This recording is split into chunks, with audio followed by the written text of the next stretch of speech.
Greetings, abortion survivors. Welcome back to Disenthrall. I am Patrick Smith. Today, laughing hysterically, I have with me once again Sherry Voluntary. Welcome to the show, Sherry. Thank you. Thank you, fellow survivor. How about that intro? That's great. I love it. Guess what we were talking about right before we started? All right. So, we back when I very first brought Sherry on the show, afterwards we started talking about parenting. We talked about parenting a lot, actually. And we said, well, we need to just do a whole show on parenting. And then last week when I had Sherry on again, we're like, hey, we haven't done that show on parenting yet. And so we scheduled it. And so here we are. Sherry Voluntary on the show. We're going to go over some parenting stuff. Before we get into that, though, I want to do a huge shout out and a huge thank you to the channels, the platform's largest supporter in the history of the platform, Peaceful Easy Feeling, on Bitbacker, on the Bitbacker support platform. I don't know who you are. I've never heard that handle before, but thank you. Your support is amazing. I appreciate it. And also, you single-handedly made Bitbacker, the cryptocurrency supporter platform, our largest supporter platform. So now we are getting more support from Bitbacker than we are from Patreon or what's the other one? I'm so bad at the other one. The one that tube shoot or whatever. I know, I'm terrible at this. Anyway, bitbacker.io/Disenthrall. Check it out, ladies and gentlemen. Okay, so let's get into this. And I wanted to just kind of get started with telling the audience who we are, where we get off talking about parenting, because the first thing anybody says is you shouldn't talk about parenting unless you're a parent. And so, Sherry, can you tell us, have you created any humans? I haven't single-handedly done it, but I have two. And one is 16 and the other a boy. And then my little daughter is 8, almost 9. Okay, and what was it? Sorry, I missed the first one. How many? 3, right? 2, just 2. 2, okay. Yeah, all right. that I know of. And how were they parented? Well, my son, I had him before I was a libertarian. And so I was quite authoritarian, pretty extreme authoritarian. And so there was a switch up for him when he was about 10 or 11, I think. So I've moved on to a more peaceful parenting. And my daughter has been raised completely as, myself developing as a peaceful parent. I won't say I've done it all right, but I've been growing. So I didn't want to focus the entire show on peaceful parenting. We've talked about that on the channel before, but we're certainly going to get into it. So I have 3 children. I have a 19-year-old daughter at this point, who I parented traditionally for the South, which means very forceful, very authoritarian, very controlling. My way or the highway, my house, my rules. I am the law. You will obey my authority. Yeah. That whole 9 yards. I also have 2 younger children, a 5-year-old son, Atlas, and my daughter, Dagny, who have been peacefully parented since birth. And so I'm in a unique position to discuss parenting and parenting tactics. And I mention this every time, not to toot my horn, but just to point out that I'm speaking from a rare position of having raised an entire person one way and now am raising people in the literally the polar opposite way. So I think I have a unique perspective that can be useful for people to discuss parenting. So I wanted to, so now the audience kind of knows where each of us are coming from. Hey, Ben, welcome to the stream. I see you over there on Facebook. Hey, guys over on YouTube. Hey, Rika. Hey, Joe. All right. So Sherry had some stuff that she wanted to talk about, but before we get into that, I just wanted to kind of briefly, because we always talk about how, we own ourselves. And the first thing that you have to do when you start talking about children is figure out, understand, recognize who owns your children.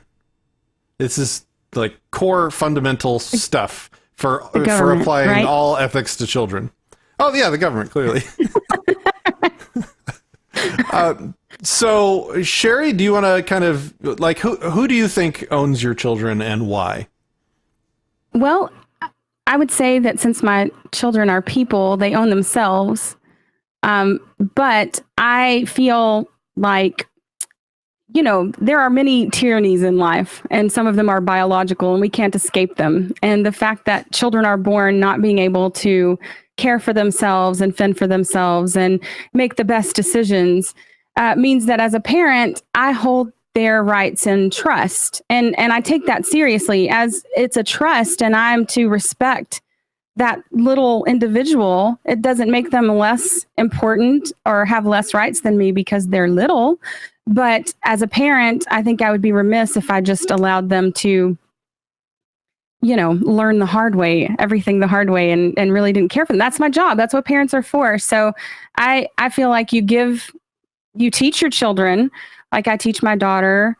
I've taught my daughter what clothes are appropriate to wear when, and you know, now she does that herself. I don't pick out her clothes for her anymore. She does that completely. That's her responsibility. And when she's made a choice that I think is poor, I say, you know, those shoes are kind of, it's cold outside and your feet might get cold. And if she wants to go ahead and do that, well, then that's her responsibility. And she'll learn if her feet get cold, or she may not. I've been wrong. You know, she's a different person than me. So, but she's responsible for that. And I don't take on that responsibility anymore. So that's sort of my view of self-ownership of children. My 16-year-old, I don't really tell him what to do at all anymore. I mean, I'm more he's very responsible.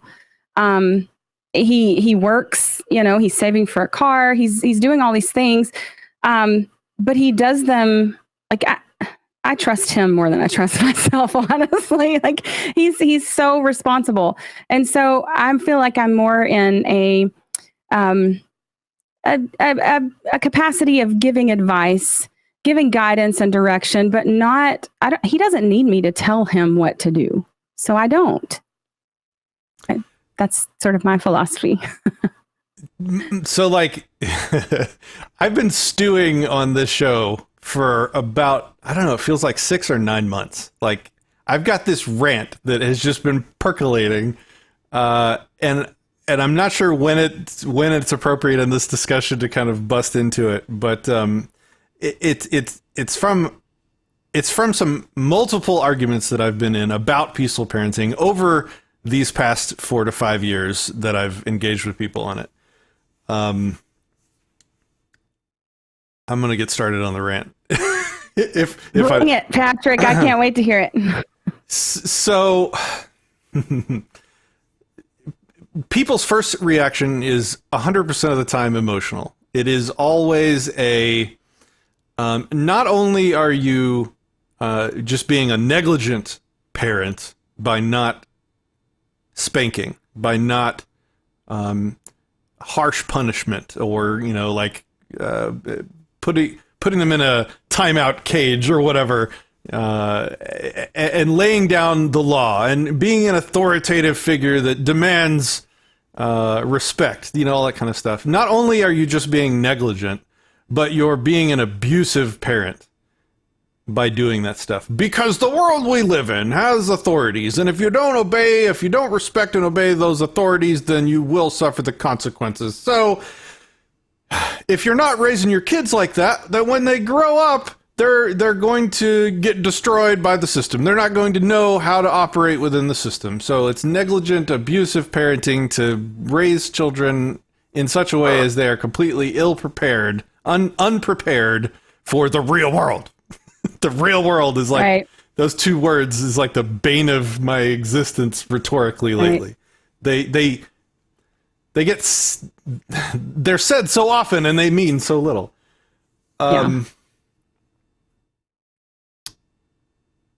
And then there's another group of people that object to peaceful parenting because they just start rattling through this long list of situations that they have no concept of how to handle without force.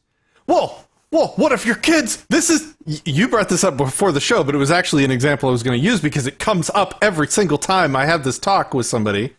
Well, what if your kid's running into the street? You're going to use force to stop them and save them? Right. So they start, all these situations start percolating to the top. Percolating, whatever. Percolating's right. I said that twice. Anyway. And so they start, just kind of running down all these situations and being like, well, how are you going to handle that without force? It's the exact same thing people do when you tell them the state is an invalid authority. Is they react emotionally, and then they start running down a list of things that they think they need the state for. It's the exact same thing. And you have to justify to their satisfaction that it's possible to handle these situations without that thing, without spanking, without force, without government, whatever. It's the exact same thing. And they throw all these terrible situations, like your kid running into the street, your kid sticking a fork into an outlet, a power socket. Right. And if that's what you mean when you say peaceful parenting, is just neglect. Your kid wants to eat too much candy. It's just like the list is literally endless. How do you handle that without force and control and authority? And all of those situations, those are like level 1 questions. That's the easy stuff. And this is where my rant sort of begins. So interrupt me at any point in time. My toolbox was empty. We talked about this last time we talked about parenting. When I started over with Atlas and Dagny, my toolbox, my knowledge and skills on how to handle all of these situations peacefully without force and coercion and authority was totally empty. I had no idea how to do it because my toolbox was filled with force. My toolbox was filled with do it because I said so. My toolbox was filled with fear of getting beat with implements for not obeying authority. And so when it comes time for me to raise children, those are the tools that I have. And so when I try and not use those tools, I've got nothing. And so I was thrown into the deep end very quickly and had to make up my own tools, try and fail many, many times. And all of that. And so I'm trying to keep this focused because my brain's going all over the map. Yeah. The point I'm trying to make is like this past 8 or 9 months with my daughter in a situation of having to go through very, very difficult treatments. So she has to take medicine on a very strict schedule.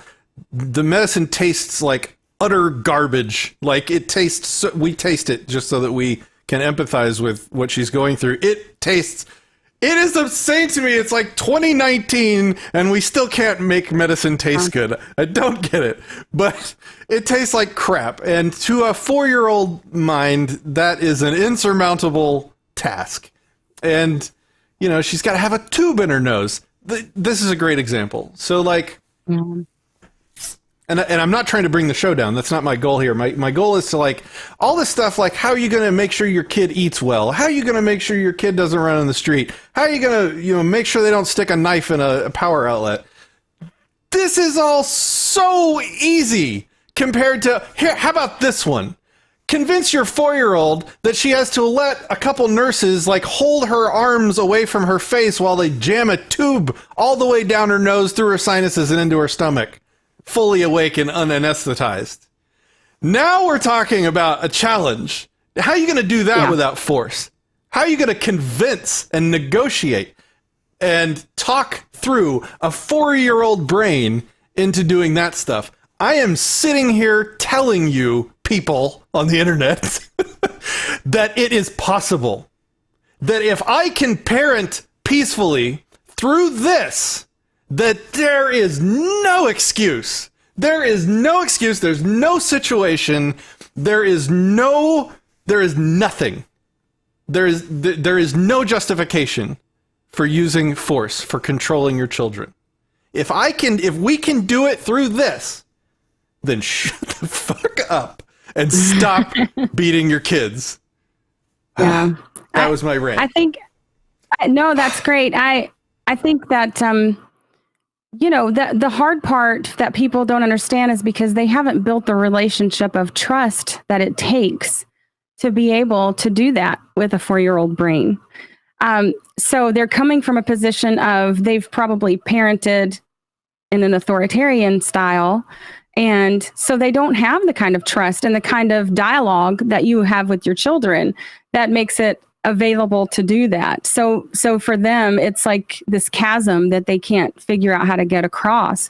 But as someone who also has done it both ways, I see the difference in the trust that I have. So, spanking a child, it makes you feel better because you're, letting off steam on your little person, but and it might get you compliance, but does it really get you what you want, which is a relationship with your child that will span your lifetime and that will give you the ability to have influence in your child's life. And that's the important part, is that sure, kids, and you can damage your relationship and, you can make them resent you. I mean, I love my mom, but she abused me in some ways. The spankings were done. Like I was taught, well, a real spanking, that's what people will say. A real spanking is not done out of anger. Well, who does that? Like nobody really does that. Nobody takes the time to stop and not be angry and then come later and talk to the child and say, okay, I'm going to spank you now because you did this. And so, no, that you can talk to them in the first place. The thing is that hitting of them, that it's a damage to the relationship. And it really is just about you being offended that you weren't respected in the manner you thought you should have been, and to not wanting to take the time and effort to negotiate that and build that relationship of trust, because it is much harder. I will say that it's harder to parent in some ways as a peaceful parent, because I can't just make them do it, kick them in the ass and say, you do it because I said so, buddy. So it's predicated on building that trust with your kids and knowing that sometimes you might not win every battle and that you should pick your battles very wisely. When I was an authoritarian parent, my poor son, like I would say I abused him. Yes, I was taught that you always win every fight and every slight to you as a parent, whether it's just them rolling their eyes, whether it's them stomping off, slamming a door, whatever that is, every small slight must be dealt with and met with force, because you are the parent and you are their authority and they have to learn to listen to you. And the way I was taught that too is that they won't be safe if they don't know how to listen to you. If they don't know how to listen to you, they can't listen to God. Like that's what I was taught. And so, oh yeah. I see the damage that did. Thankfully, my son has forgiven me, and he's a wonderful, wonderful person. And I've been able to turn that relationship around. But it took me many years to get the relationship with my mother to where it is. And, it took some hard talks and things like that. But she was doing the best she knows how. I'm not trying to condemn people because they've been authoritarian, because that's what we've been taught. And it's very difficult to go beyond what you're taught.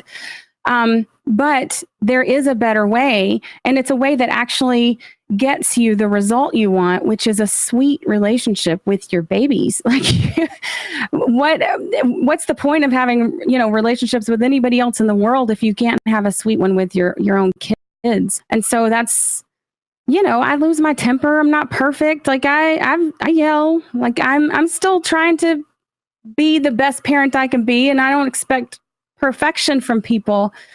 But just the idea that it's okay to become violent with someone because you don't like what they're doing. And like you were saying, people say, well, it's the real world. You got to prepare them for the real world. Well, in the real world, as an adult, I can't go out and just hit the guy at the bank because I don't like the way he's looking at me. Like, that's not the real world. They talk about preparing them for the real world. What they're really talking about is preparing them for interactions with the police. Yeah. Like, that's what they're talking about. Yeah. They're talking about interactions with the law. Like, why are you raising your kids to learn how to interact with the law? Teach them how to be responsible human beings, not, how they need to handle police. Like, I teach my kids not to talk to the police, but now that's really good parenting. Yeah, exactly. That's keeping them alive. So yeah, I think a lot of that it's predicated on that relationship. And I understand that when you are an authoritarian parent, it may be impossible. It seems impossible anyways to do it another way, because that way is so immediate and it gets you compliance for now. But it doesn't make your children respect you. Not really. It makes them fear you. And there's such a huge difference in fear and respect. And I don't want my kids to fear me. That's not the goal of my parenting. And a big part of it is to change how you parent your kid from how you were parented it necessarily first involves like reparenting yourself. When you change how you parent your kid from how you were parented, the process of doing that reparents yourself. It reclassifies what was done to you as a kid. Necessarily. Like, it can't not happen in your brain as you're doing it, because a situation will be coming up. And I'll use a personal example just because this is fresh on my mind because I was so angry about it recently. Like when you have kids, you should just plan on everything that is valuable in your home getting destroyed. Like, it's just part of the deal. And so I had, I've been okay. I was like, okay, we just won't buy when we got pregnant. I was like, okay, we'll just not buy any new furniture for 10 years or whatever, at least 7 years. 7 years is about the time when you can start having nice things again. And, and there was one thing left in the house. It was like this beautiful poker table that flips over and it becomes this gorgeous wood inlaid, just beautiful dining table. It was like my most prized possession that remained in good shape. And it was the only thing left in the house that just hadn't been utterly destroyed or, written on with Sharpie or, whatever. And I came into the dining room, this was like a week or two ago, and my son was driving his toy trains on the table. Normally this is not a big deal because a big part of peaceful parenting is prevention. You prevent the situations that you would normally have to resort to force. Yeah. And one of the ways that we prevented that situation was we have a really nice padded tablecloth that we keep over the wood all the time, so it's not an issue. Well, that tablecloth got liquid on it or something, so it was in the laundry, and so it was bare. It was this beautiful, my precious wood table was left unprotected, and my son was just wantonly just running his fucking trains all over my precious wood table. And so I went into this peaceful parent zone that I've gotten good at over the past 5 years. And I took a deep breath and I sat down and I talked him through, the table and how easy it is to scratch and how nice it looks and why we want to keep it nice. And then I asked him, hey, can you, play with your toy trains on the floor instead of on my nice table so that we can protect it? To which, of course, he objected because the carpet is squishy and it's not as good for trains. And so we had a negotiation session about, how we can design a surface on the floor for his freaking trains to get off my table. And I made it successfully. We got the trains off the table. The table was safe. I peacefully parented. I gave myself a gold star. And I went upstairs. And 30 minutes later, my wife comes into my office. And she's like, so, your son just took some fingernail clippers and purposefully just started carving and etching into the wood on my table. Wow. And I fucking snapped. Like, I went from winning and being proud of how patient I was to something happened. I just lost my barriers, my peaceful parenting skills. It all just fucking disappeared. I'm feeling angry now. You can probably tell, like, it's just, I lost it. And I knew, because like you can watch yourself. If you're self-aware enough, you can see what you're doing, and you can know you might not be in control. The watcher might not have his hands on the controls, but he can be like, hey, whatever you're about to do, you're going to really, really regret. Whatever you're about to do. And I didn't know what it was yet. I just knew that whatever I did would have been the wrong thing to do. And so, like, my first instinct, as I was, just slamming my way down the stairs to go seek righteous vengeance, was to grab his tablet. He's got a tablet that he watches YouTube on, and grab those fingernail clippers and just scratch the shit out of the screen on his tablet so that he knew what it was like to have something he cared about destroyed for fun, just for no reason at all. Just like, I'm giving it to you straight, guys. This is like, I'm telling you I'm being honest. I'm telling you the real story. And worse than all. yeah. And I knew, and like, I was on the way to do this. And that voice in the back of my head was like, I don't have control right now, but you're going to regret this. And so, like, I forgot what happened. My wife, thankfully, like, we went out into the garage.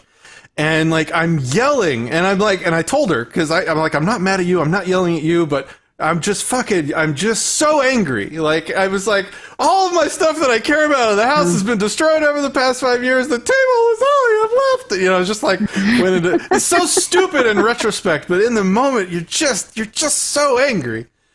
And like, if this was anybody else, like if this was a grown adult that had been in my house and just destroyed my stuff, I would whip his ass and throw him out of the house. Like, that's what I would do to another human for purposefully destroying my stuff. So, like, how am I supposed to, like, not whip his ass? I'm like, I'm losing my shit. Okay. And so it's like, just venting to my wife started the process of calming down. And letting that time go by started the process of like, okay, he's 5 years old. Okay. Right. If I scratched a 5-year-old's tablet, it's going to feel really good right now. And believe me, it would have felt really good right then in that moment. Yeah. But then for the rest of time, until I die, I'm going to think back, wow, that was a big mistake I made in parenting. And so we just slowed down and we talked it over with my wife. I'm like, I told her this. I remember, and this is like 2 weeks ago. I was like, I don't know what to do. No one has taught me how to handle this situation where he purposefully destroys my stuff after we are, like, I've got no tools in my toolbox. What the hell do I do? And my wife's like, well, I don't have any tools either, because I wasn't raised well either. And we were both like, we weren't raised well. What do we do? And so it's just like, we threw out options, and I was like, I could do this, I could do this, I could do this. And she was like, you're going to regret doing that. You're going to regret doing that. You don't want to do that. And we finally just kind of calmed down and decided that, we would talk about it. We would, we basically had the thing where he couldn't be in the areas of the house where there were nice things for a while. Like, he had to stay supervised away from our stuff, just to try and show him that, like, being in the nice areas of our house requires following some rules and responsibility. I ranted again. I bring you on the show and then I just do all the talking. I'm sorry. No, it's great. So, like, this is what I was thinking. I was like, I want to make this open-ended offer to anyone that watches this channel or sees this video. If you're parenting and you're trying to peacefully parent, I want to offer myself as like a resource. Like, if you hit a situation and you don't know how to handle it and your toolbox is empty, just please, like, take a breath, send me a message through any of the platforms. I will try and be as responsive as I possibly can. And I want to, like, help you build tools for your toolbox. That was part 2 of my rant. I'm going to shut up now. No, I think that's really important, because I mean, sometimes, and I feel the same way. Like, I want to help people because I've learned a lot. and I've been through a lot in my life. And so I've learned lessons that from friend or from my family and, just other situations. And so, that's what community is about helping each other and being a resource for one another. And so I think the most important thing, like that's a good opportunity to teach your children about property rights, right? Like these are my things. And that's something that, I think is really important, is that families are our children's first communities. And so you're teaching them to live in a community and how to respect other people in that. And that way they can, when they go out into the community, the wider community, that they already have tools and skills to negotiate that. So I think that's an important thing to remember, is that, we're not raising kids. My job is I'm raising adults. Like, that's my job. They're going to grow up, whether you raise them or not, whether you parent or not. There are, I would say, millions of people walking around right now who have not been parented, who are not, really capable adults. And that's not where I want my children to be, because it doesn't serve them. I want their lives to serve them. I want them to have tools that serve them. And so I guess this sort of gets into a little bit about a topic. I don't know if you want to get into it yet, but where the family-centric versus child-centric. So like a lot of times you hear people talk about children first, and all this. And I think that's a bunch of bullshit, honestly. Like, I don't believe in the children-centric model, because it doesn't teach them how to live in a community and how to live within a family. I haven't heard these terms before. Well, it used to be big a few years ago in like a bumper sticker slogan where you put your children first in everything, every decision. The public schools are really, I knew a lot of teachers that were pushing that. And it's almost like the needs of the child at the expense of the needs of everyone else in the family. And the way I view it is that the family is a unit, and that the needs of each person in the family is only as good as the needs of each person in that family being met. And so if you put your child's needs completely above every other need of every other person, then you're doing a disservice to the child, because you're not teaching them that the world doesn't revolve around them. And you're also not giving them the opportunity to learn how to manage living with other people and being in a community. And I think, I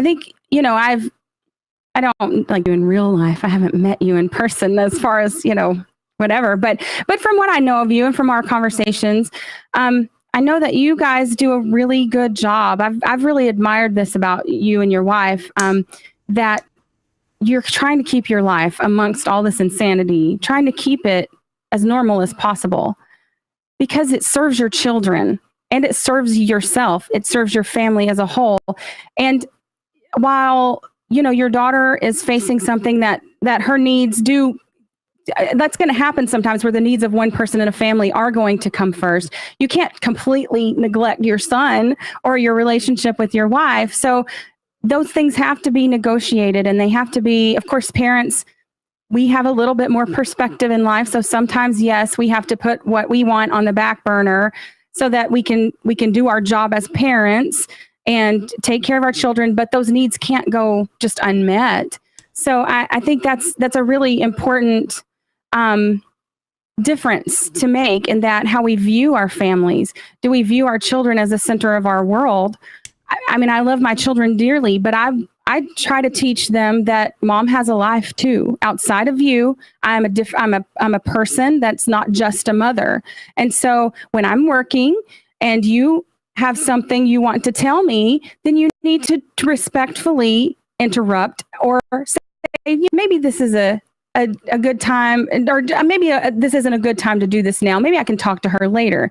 And so I'll teach them that when my daughter interrupts me in the middle of something and she starts talking to me, and I'm writing something and I'm not paying attention to her, and she gets frustrated with me, I tell her, I was in the middle of something, and for you to just speak to me and expect me to give you my full attention really probably wasn't the best way to go about it. So like I teach my kids that if they need my attention and I'm busy, to put their hand on me, on my arm, and then I'll when I'm at a stopping point, so in conversations, if I'm having a conversation, my children will walk up to me and they'll put their hand on me. And then when I'm at a point, or the person is at a point where I feel we can stop and give them our attention, then we do that. And that's just training. Like, that just takes time, but it's a way to negotiate in the wider community, and to think about others and their needs as well. Because I mean, that's an important function of families. That's an important function in communities. Like, do I have the right to do whatever on my property? Well, yes.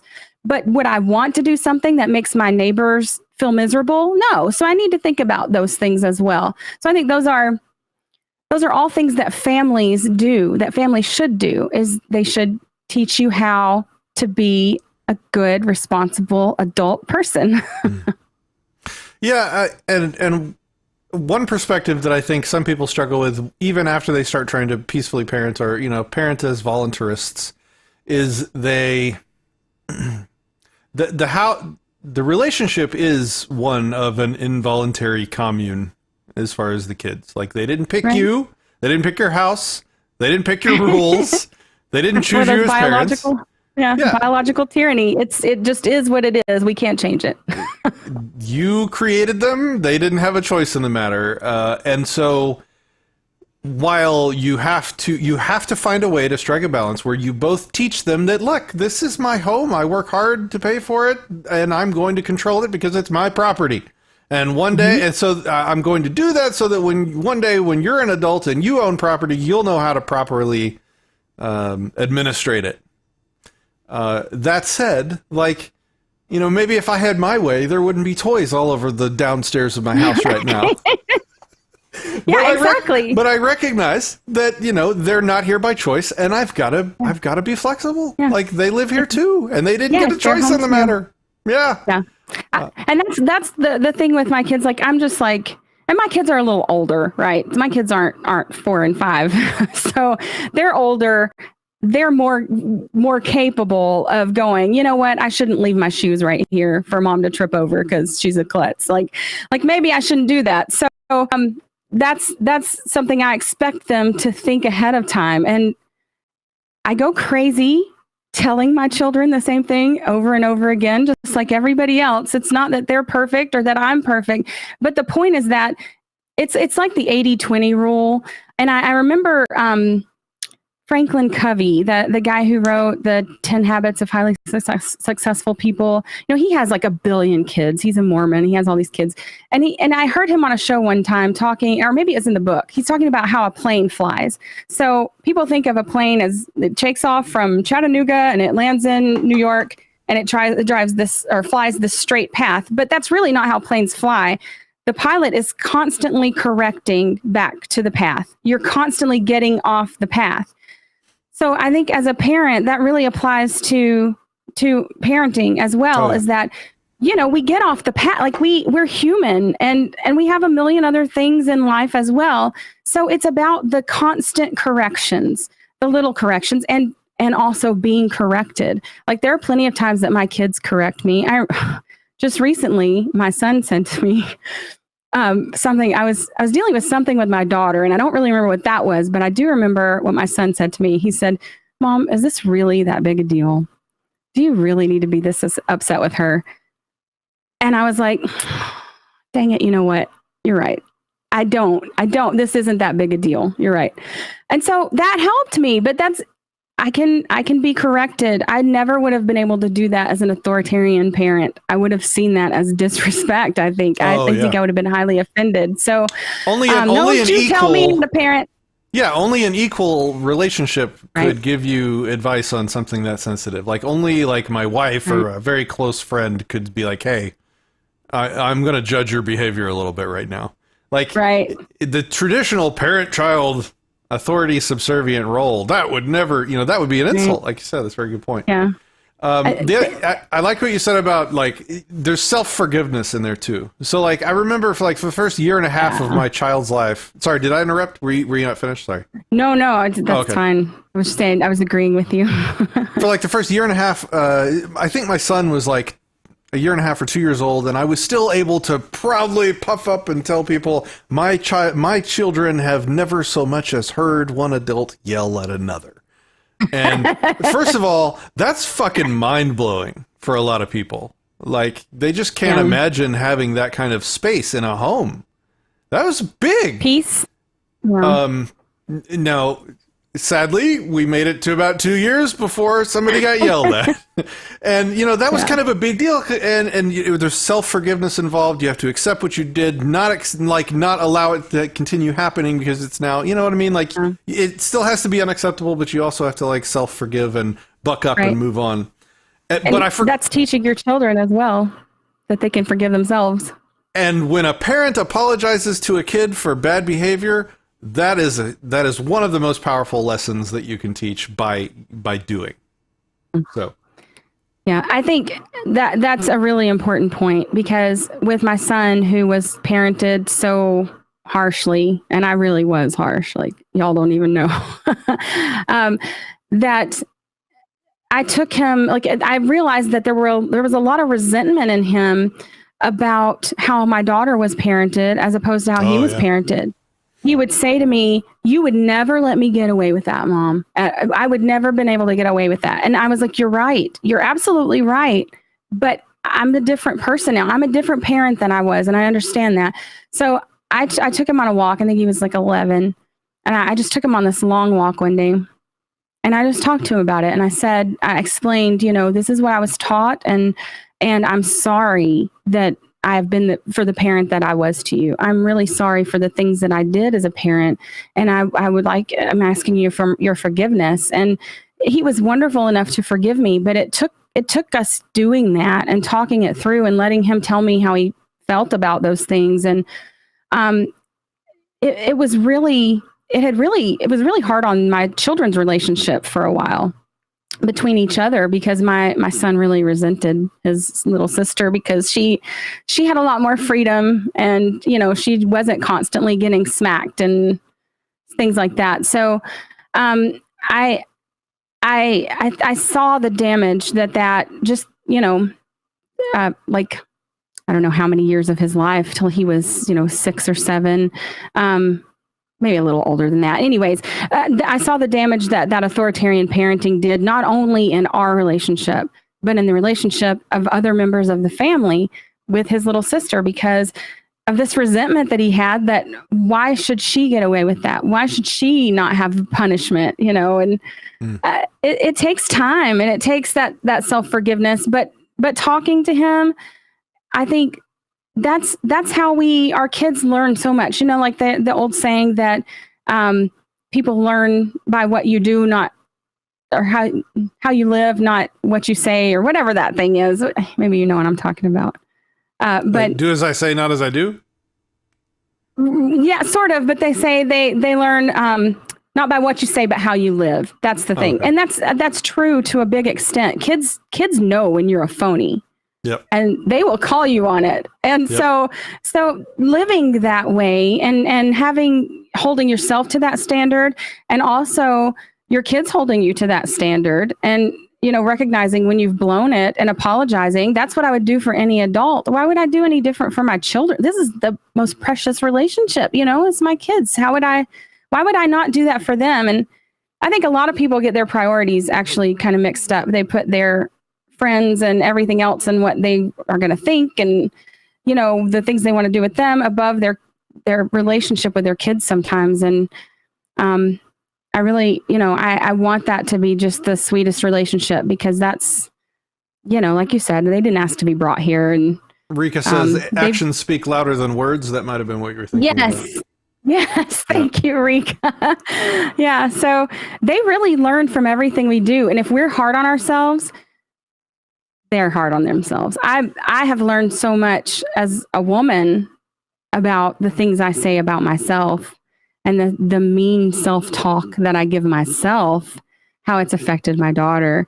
And so that's been good for both of us, because I realized, oh my gosh, she's saying this because I say that to myself, because I treat myself that way. She's learned that behavior from me treating myself this way. Maybe I should be nicer to myself, and so those kinds of things, life is all about learning. Like we're learning all the time. So we just take those opportunities, and if they are, instead of viewing them through this filter of authoritarianism, things should be, and how, you're never going to get perfection. And I don't want just compliance from my children. I want them to be thinking individuals, responsible. And, we don't build that in them by just telling them and making them and, spanking them into submission. That's not the result we get. The proof is in the pudding. So I realize I never came full circle on the table escapade story. Oh. So the whole point I was trying to make with telling that story was reparenting oneself is inescapable. So in that moment, when I didn't destroy his property in retaliation, and when I didn't spank him or forcibly punish him in some way, that was my brain working its way through what happened to me when I was a child and I damaged something, and what was done to me, and realizing that by doing it differently myself, I am internally, you can't even avoid this. You are internally realizing and understanding that what was done to you was not right. Yeah. And and it's therapeutic and healing to then do it right. To do it better, right. To fix it by actions towards someone else. It's like it heals your inner child, so to speak. There's a great book, and I recommend it as often as I can, called The Body Keeps the Score. I very much recommend reading that book. It's centered around PTSD in soldiers, but it has much wider implications. But anyway, so that was the reason why I told the table story, was because by changing how you parent your children, you are actively putting yourself through therapy and healing yourself. Yeah. And isn't that really what we want to do? We want to do it better than our parents did. It's not that we don't love our parents. Many of them are just doing the best that they knew how, but we want to do it better. If we know better, we should do better. And so I think that's the thing. We have to hold ourselves just I think as voluntarists, I have friends that tell me, you're so consistent in your political beliefs. And even when it's not necessarily to your advantage, you're consistent. And so I think that's the same thing. We have to hold that sort of consistency, the same consistency that we would hold to our libertarian voluntarist principles, is the same consistency we should have within our parenting as well. Because those things, if you believe in truth, those things are true, and there will be good that comes from that. And so I think a lot of it too, aware, like you said, and just, not being so hard on yourself that you can't analyze what you're doing. We don't need to, condemn ourselves and feel like, we can never be forgiven, never move on from something, or that our children will be damaged forever. Because people are very resilient. And I hear people say that all the time to back up spanking. And I'm like, you're actually using a natural, good thing about people is that they're resilient to justify damaging your child. Yeah. Right. They are resilient. And I'm thankful that, my kid, but that doesn't mean I get to just keep doing something that isn't the best way, because they're resilient. I want to do better. So in my show notes, you had mentioned talking about how to build self-esteem in your kids and how to instill drive in them. You had some thoughts on that. Did you want to get into that? Sure. So I think I hear people talk about self-esteem a lot in kids, and you've got to build their self-esteem. And so I think people often confuse flattery and self-esteem. And, flattery is constantly telling the kids, oh, you're so good at that. I love this drawing, and just kind of these, those aren't bad things to say to a kid, but if that is all they have to build their self-esteem on, then it's totally outside of them. It's totally based on what someone else thinks about them. And so self-esteem, and I think the definitions are, important there, is that, let's see, self-esteem is to hold yourself in regard, and, to care for yourself, or the regard is to consider or think about someone and to care about them. And so you want to care about yourself. And to do that, that has to come from an internal mechanism. And you don't build that in kids by just flattering them all the time. You build that by letting them accomplish things. That's where self-esteem comes from, is accomplishment, where a child can look at something and say, I did that, and that's good, and I'm proud of it. And then you reinforcing that, you should be proud of that you did a good job. You worked really hard, or, it took you a long time. I saw you working, and struggling, but you did it in the end. Like, you can back those things up, but really your child accomplishing is what builds self-esteem and will contribute to them holding themselves in regard so that they don't allow people to treat them like garbage. And that's why I think helicopter parenting is just so utterly damaging to kids. Before I started homeschooling, my son was in the 4th grade, and I was volunteering in his class. And there were a bunch of moms in there with me, and they kept taking the things from the kids and doing it because they wanted the final project to look a certain way. And I got sort of had words with this one lady because I was like, let's let them do the project so that they are invested in it and they know that they did it. And it wasn't the prettiest thing, but you could tell the kids did it at the end. The other projects from the other classrooms, they all looked great because the parents did it. But the kids didn't learn anything they didn't get the value of doing that project. What they were taught is that they're not good enough. Like when you take things from your kids and do it, I'm going to do this for you so it's right. You're not letting them navigate and build that self-esteem that comes from within. So I think that's a really important thing that, I don't know, I just wanted to bring up because I hear people talk about it a lot, but I don't think people really have thought through actually building that self-esteem. I wish we had a list. I wish we could get a list from our viewers or listeners or just the general public of challenging situations or questions that they have about how to do this. I would love to give people brain dumps.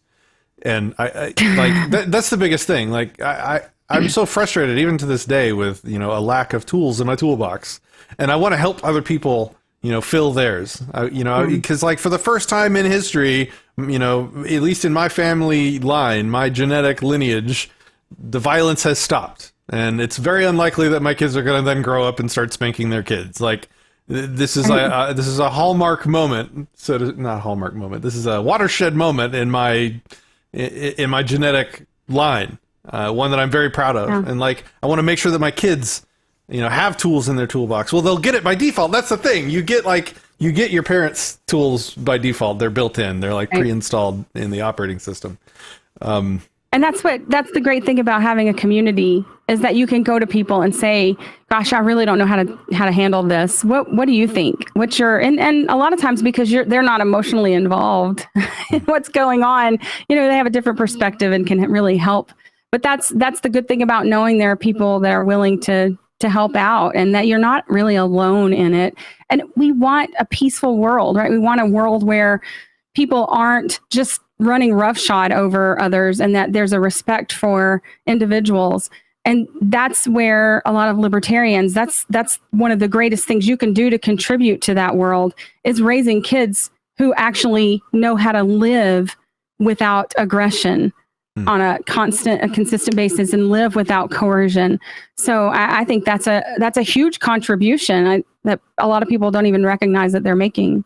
And the other low-key superpower that my kids have that I have never seen in another kid anywhere that they get by default out of this is that they are just master negotiators. Because me saying no because I said so is never on the table. They can and will and do turn literally anything into a negotiation. And they are going to be so wicked good when they're grown-ups. Oh my God, they'll be able to negotiate anything. So maybe we round the show out with this. And I'll start because, we didn't talk about this beforehand, so you might not be prepared. I think maybe we each describe one of the most important tools that we have created in our toolbox of peaceful parenting and kind of share it and talk about the one of the important things that we've learned and just give people a little something. So for me, the most useful thing that I have learned to do is to never try interacting, negotiating, talking, whatever, when the emotions are high. So the thing with kids is their frontal lobe isn't fully developed. The frontal lobe is the part of the brain that is able to filter and restrict the raw emotional, the thing I was feeling when my table was scratched. Like, the frontal lobe is the thing that slows that down and gives you a second to breathe and think and plan on top of those emotions. The kids don't have that capacity. They are mentally handicapped in a way at a young age. They don't have that capacity. And so when my son, often we call it fighting physics. So he'll be trying to build something, like he'll try and, stack blocks or build trains or whatever. And just whatever he's doing, the laws of the universe do not allow. and this really makes him angry, like emotionally angry at times. And this is totally normal and natural for kids to just lose it when things aren't working like they want it to work. And, he starts crying and asking for help and wanting me to tell him how to do this literally impossible thing that, like, you can't do with a PhD in physics. Like, you can't do that in this universe, son. But you can't just say that. Like, it doesn't get through. The first thing you have to do in any situation with emotional children is sit down, get on eye level, and just acknowledge their emotions. Wow, son. You look so angry and so frustrated and so, like, sad right now. Do you want a hug? Can I help you, with how you're feeling right now? And it's like a light switch. Like, he'll be like, yeah, and he'll come over and he'll give me a hug. And while he's hugging me, he'll talk about what his feelings are making him feel. Like, I'm so mad because it keeps falling over, that kind of thing. And just be like, yeah, man, that would make me so mad. I bet you're feeling mad and frustrated right now, aren't you? Yeah, I'm feeling really mad or really frustrated. And so we just take that moment, we deep breath it, and then we're like, okay, can I help you? Would you like me to help you? Or would you like me to talk to you about maybe how you can make this work? And he'll take a deep breath and he'll be like, yeah. And so then we'll sit down and like, it's like we take that emotional nuclear bomb that was going off, blocking anything rational from going on, and we just let it kind of go off. And we let it expand out into the universe until there's nothing left. And now we can actually connect and interact on what's going on and, like, help and solve the problem. Mm-hmm. I never knew that was what you're supposed to do. Like, I never knew that was a thing you could do. And learning how to do that with children, like, helps you do that with adults too. You can recognize these crazed emotional states that people are in, and you can realize that you can't address literally anything else going on until you diffuse that emotion, that emotional insanity happening. That's my one tool for the day of parenting, let's say. I think that's great. I was thinking about that. Doing that is teaching them that there aren't any wrong emotions. Like, we feel about things how we feel. Like, it's not wrong, the emotions, it's the behaviors that we want to have curtailed and act appropriately. So it's teaching them how to have emotions and understand them, but behave in a way that is appropriate. And I think that's really important. And two, my emotions, my feelings were disregarded by my parents, and I was taught that my feelings didn't matter about something, that I was just going to do it. And that's that sort of authoritarianism where I don't care how you feel about it. This is what you're going to do. And, the resentment that's built there. We talked about that a little bit. I think that's really important. But I guess my takeaway thing, one thing that I have learned to take the time to teach. Like, take the time to show them how to do it, and then show them how to do it again and again and again until they can do it right and do it in the way that serves them. So, like, my son, he's responsible for cleaning one of the upstairs bathrooms. And so I had to show him how to do it. And then I had to show him how to do it again. And it took time before he could look at everything. And yes, it seemed difficult, but it helped him learn how to live in our house and contribute to the functioning of the household. And it also taught him that how to clean a bathroom. But in the long run too, it helps me. And so I think a lot of times people want their kids to do it and they just get angry when they don't do it right. But a lot of times that's because they don't feel like they can do it. And they don't know how to recognize what they're supposed to do in the order in which may be the best to do it. So, excuse me, I think that's really important, is taking the time to really help them learn how to do something right. And then they can figure out how to do it their own way too. That's not bad. But, I taught him the way that I do it so that I know that he knows how to do that. And it just takes the time to invest. I think that's the thing, is an investment in your kids is really important to building that relationship, and to where, your family, it's a unit that everyone is working for their own interests and to benefit each other. So good stuff. So to summarize the whole show, don't ever hit your kids. There's never a reason. There's never an excuse. If I can do it through this situation, literally there is no excuse for anyone anywhere ever. Like, just, if you need help, that's the other thing. If you need help, if you're curious, if you're stuck, if you're struggling, please shoot me a message. I would love to help you figure out whatever it is that you need to have figured out to parent better, to parent more peacefully. Your kids own themselves. You don't own them. Your responsibility is to their future adult self. But beyond that, they are self-owning, beautiful people that should be taught to utilize their own agency as well as they possibly can before they sort of take possession of themselves. What else am I missing? Summary. I don't think that's pretty good. Okay. All right, guys. Thanks for hanging out in the chat. We have a lot of people in the chat today. Thanks, Rika. Thanks, Verbal Armament. Good to talk to you. We'll catch up with you soon. Hopefully we'll have, if you have any questions or, parenting stuff, throw them in the comments too. We can talk through it there. Thanks, guys.